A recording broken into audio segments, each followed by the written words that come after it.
నమస్తే welcome to Andhraprabha నేను విద్య పెళ్లి ముహూర్తం నడుస్తోంది వధూవరులు స్టేజ్ పై సిద్ధంగా ఉన్నారు కానీ అందరి దృష్టి మాత్రం ఒకే దిశలో ఉంది పెద్ద స్క్రీన్ వైపు అక్కడ జరుగుతుంది మాయాజాలమా కాదు కాదు ఒక చరిత్ర ఆర్సీబీ ట్రోఫీ కోసం ఆడుతున్న ఐపీఎల్ 2025 ఫైనల్ మ్యాచ్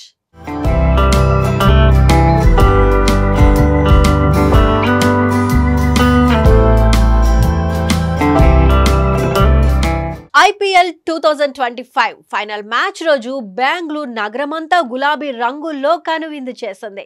మంగళవారం అహ్మదాబాద్లోని నరేంద్ర మోదీ స్టేడియంలో ఆర్సీబీ చారిత్రాత్మక విజయం సాధించిన సందర్భంగా ఆ ఆనందాన్ని అభిమానులు ఒక్కొక్కరు తాళలేక టపాసులతో వీధులన్నీ హోరెత్తించారు.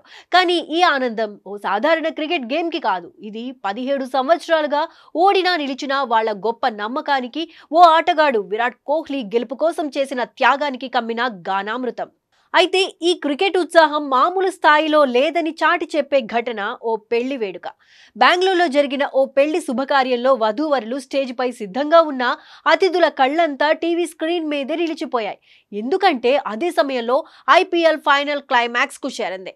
ఆర్సీబీ గెలుపు అంచులకు చేరడంతో పెళ్లి కార్యక్రమాన్ని తాత్కాలికంగా స్టాప్ చేశారు. వధూవరులే కాదు, వారి కుటుంబ సభ్యులు, బంధువులు అందరూ కలిసి శ్వాసను ఆపి మ్యాచ్ కి మాత్రమే ఫోకస్ పెట్టారు.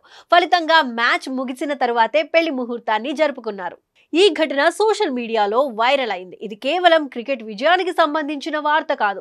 ఇది భారతదేశంలో క్రికెట్ పట్ల ఉన్న ఇష్టం, అభిమానం ఎంత గాఢంగా ఉందో చెప్పే సాక్ష్యం. విరాట్ కోహ్లీ తన కెరీర్ చివర్లో తొలి ఐపీఎల్ ట్రోఫీని ముద్దాడిన క్షణం ఆర్సీబీ అభిమానుల ఆనంద బాష్పాలు బెంగళూరులో ఆ రాత్రి దీపావళి కంటే గొప్ప వేడుకలాగానే జరిగింది. ఆర్సీబీ గెలిచిన ఫైనల్ మ్యాచ్ కి ఆ రోజు జరిగిన పెళ్లి కూడా ఒక మెమరీలా గుర్తుండిపోతుంది. ఎందుకంటే అది క్రికెట్ కోసం కాస్త ఆలస్యంగా జరిగిన పెళ్లి కదా. కానీ ఆ ట్రోఫీ లభించిన ఆనందం ముందు ఆ పెళ్లి వేడుక ఆలస్యం అవడం కూడా చిన్నగానే కనిపిస్తుంది. ఇది కేవలం ఒక గేమ్ కాదు, ఇది క్రికెట్ పట్ల ఉన్న అభిమానంతో ప్రజల గుండెల్లో ఉండిపోయే మరో చాప్టర్. ఇది ఆర్సీబీకి గెలిచిన తొలి టైటిల్ మాత్రమే కాదు, బెంగళూరుకి మరో పెళ్లి లాంటి వేడుక.